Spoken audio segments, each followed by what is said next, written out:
it is probably the hardest hitting question that we've been sitting on for a long, long time, and that is F1 the pinnacle of motorsport? I had just put a question mark on Ferrari, and now I'm putting a question mark on F1. Is F1 the pinnacle You of know, motorsport?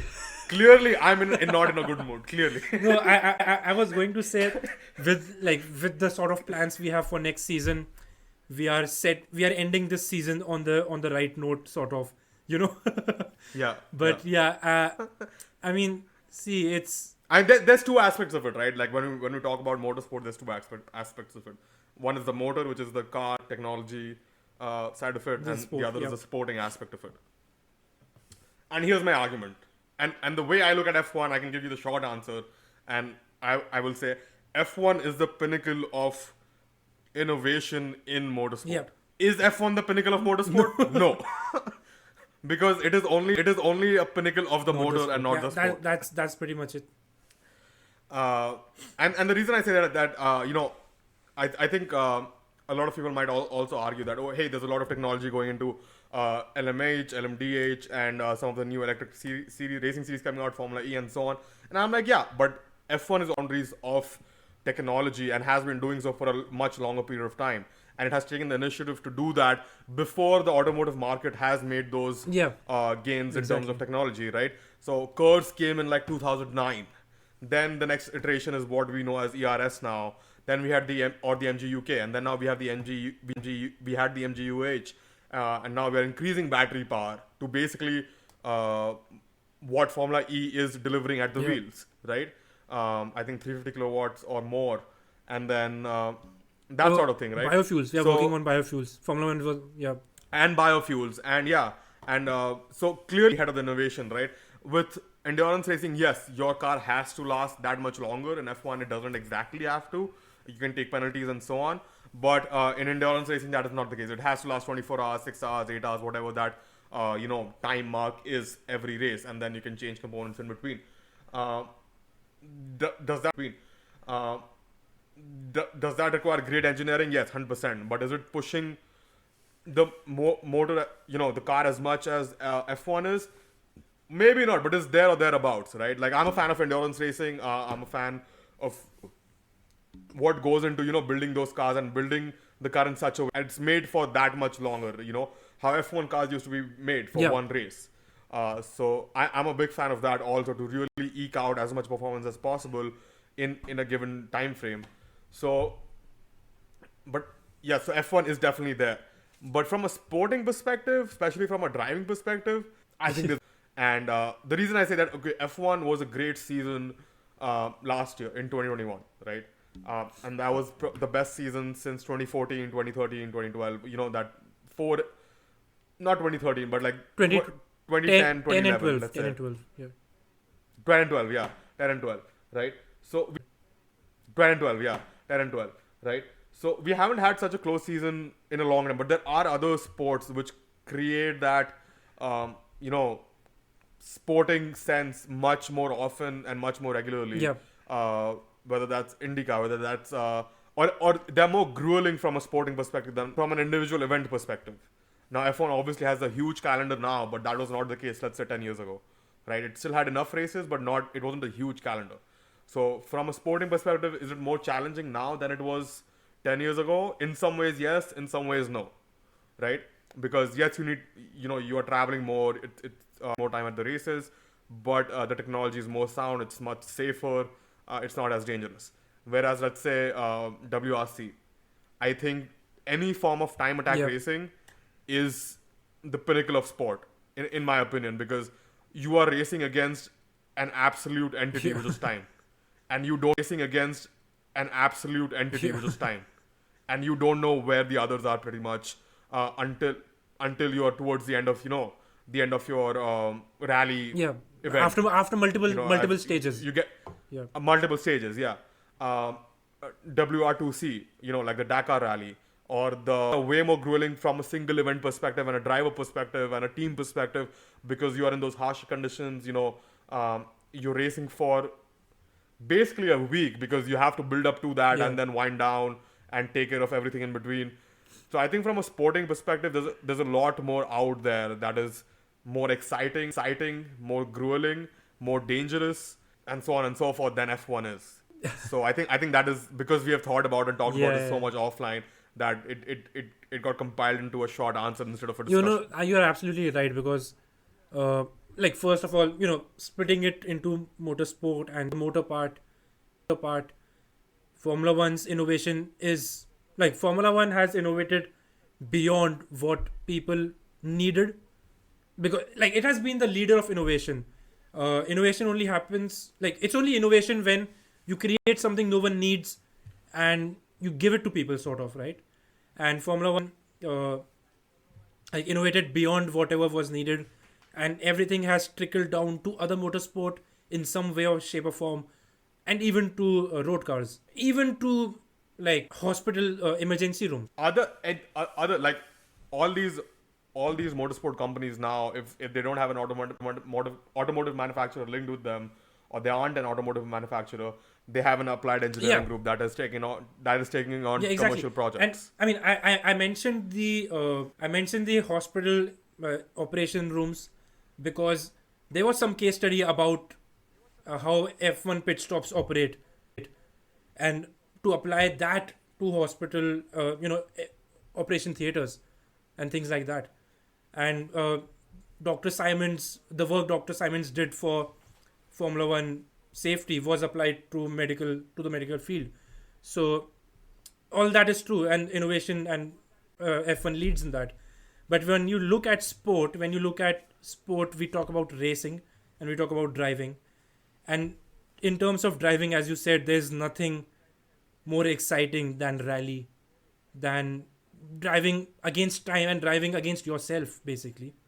And because when you look at a RC stage, when you look at a Dakar stage, if you can look at it, it's unbelievable what these guys do. And even the navigators, even the co-drivers are unbelievable. In terms of racing, you need to look at a multi-class racing. Yeah, Yeah, I yeah. mean endurance racing is just I yeah sorry I First time like, everyone knew about Le Mans and everyone knew about 24 hours and whatever, right? I knew about it.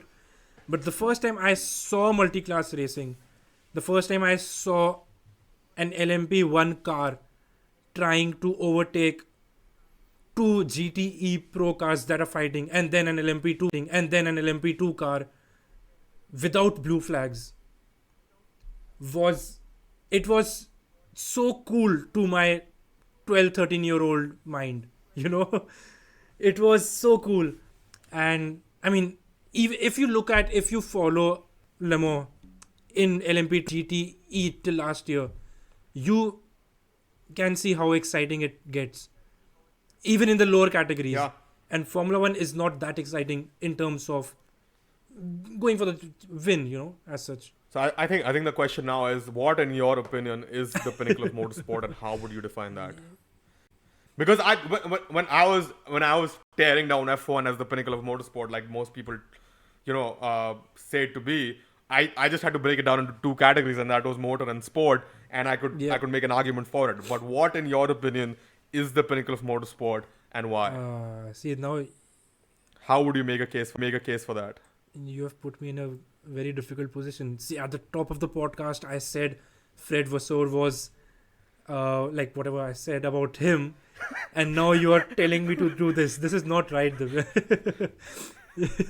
Fine, I'll go first. I'll go first. All right, I'll go first. I think multi-class endurance racing in Yeah. the wild is the pinnacle of motorsport.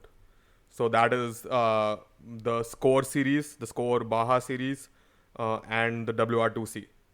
I think that is the pinnacle of motorsport because, but in terms of the car itself or the vehicle that is being driven, it has to be Yeah. bulletproof. So it's a different kind of pushing reliability to the limit sort of thing with what you have. And from a sport perspective, it is absolutely incomparable in terms of safety, in terms of the sporting aspect of it itself, in terms of the skills required to navigate all of that, in terms of how grueling it is, how intense it is, and in terms of how close the competition can be. Yeah. Absolutely. Now you can go. And I think the biggest factor of motorsport is jeopardy. It is, and I think the biggest factor of motorsport is jeopardy. It is that danger, and that is the base on which a lot of the audience was built in the 50s, 60s, and 70s. And even though we don't like to talk about it, and obviously the goal is not to introduce jeopardy, but to reduce the amount of safety concerns that we have. But even the perceived makes Exactly. it more exciting, Yeah, and let's yeah. not deny that. And the perceived jeopardy in multi-class off-road endurance racing is Yeah. insane. Yeah, I mean, I think that pretty much sums it up, right? Even Dakar, for that matter. The way we romanticize, like we motorsport nerds, Dakar or Baja or all these things, is it just shows you what the pinnacle is of motorsport as a whole. I might give a very diplomatic answer to this because I don't know I why. tend to I do mean, that. Yeah, what? I Why? tend to I do mean, that.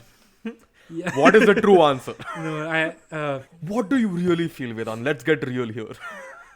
Do you think F1 is the No, pinnacle of motorsport? I certainly don't think so. I feel multi-class racing is much better at it than Formula One. I haven't followed, and even I thought Baja was just like I didn't know Baja was such a difficult and big deal till very recently. I feel multi-class circuit racing is as good, if like they in multi-class If you knew more, in multi-class if you knew more, you can't draw a comparison to what you don't know. But Yeah, from exactly. what you know, you're saying multi-class endurance circuit racing is the for pinnacle of me motorsport for you. at least, yeah, because like they can't innovate as much because they need they had to tone it down to get in more people involved in Formula One. So to get more people, they had to tone the innovation down per se, but it's still innovative. It's still the cutting edge of engineering in a way. It's still strategically more it's still strategically more valid, and there are multiple Involved, variables to yeah. it, and the racing is just phenomenal. And when you look at it, all these Formula One legends from yesteryears, they wanted to race at Le Mans. They wanted to race the sports car season as well, because that was pure racing as to them, right? So yeah, Yeah, I think that's a great point. Yeah. That is the ground reality for me. Like even I was not introduced to off-road racing until I started doing my undergrad, and I was Yeah. introduced to all of this while I was doing my engineering undergrad, right? So it is only through all of those experiences I learned about it, and I was like, oh my god. And now we have seen a lot of mainstream media try and venture into and create documentaries about these off-road racing experiences. I think Top Gear UK tried going to Baja, doing the Baja 450 or 500 or something, with Andrew Flintoff and Chris Harris, and they basically did one Yeah. stage barely before they had to call it quits. And I think Fernando Alonso is the only F1 driver to have done the Dakar. Yeah, I guess pretty much. Maybe at least in recent memory. At least the the more successful F1 drivers. Yeah. So it's not for everybody, and it's definitely a whole different ball game from what we see on TV.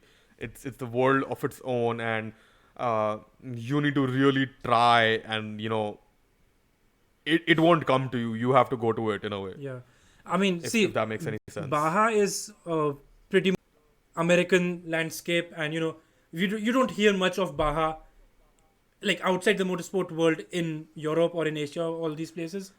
But the Paris Dakar Rally, as it was originally, right? It was one of the biggest things, not in sport. The biggest things, not in sport, not in engineering, not in It's just like one of the biggest events in the world. And even people who did not know anything about Formula One or motorsport or anything, they knew about the Paris Dakar Rally. They knew what Yeah. it took out of a person. They knew what it meant, and they knew what it meant to put that kind of thing in place, right? So yeah, it's. I mean, it's a very subjective topic, And Yeah, I you- mean, definitely. Yeah. I'm not trying to convince anyone. yeah, but I'm just we can saying, talk for about me, it. We can talk about it and discuss it more and more. And the more, like, if we put this up to more knowledgeable people, we'll get more insights. But yeah, Yeah. it's